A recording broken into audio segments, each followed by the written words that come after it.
Bunachilar qo'zini o'tib bahaybat kelib qoldi. Bu qaranglar, tushlarini qaranglar. Haqiqiy oyoqlari baquvvat mana o'ta qalin mana. Bu garbonosini qaranglar. Bu sog'liq, bu qo'chqor emas. Tishini ochaylik. Mana yo'q. Hali qo'zichoq endi tish buzishga kelyapti ekan mana. Ko'rdinglarmi? Buni simjun toza oyoqlar o'ta baquvvat ekan degan. Bunisi ham hali qo'zi mana. Bu ham hali tish buzmagan toza. Birinchi svitlari ham cho'tki.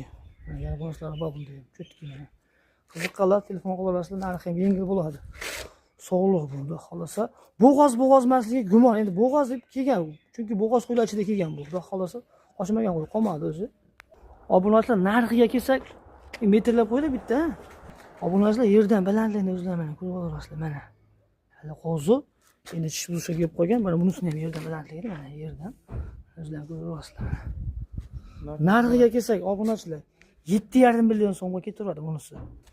Bunisi obunachilar 8,5 million oxirgi narx, undan kami yo'q. Qiziqqanlar telefon qilaverasizlar mana. Qo'y haqiqiy zot. Zotga ishqibozlar bittadan laykni bosib qo'yinglar.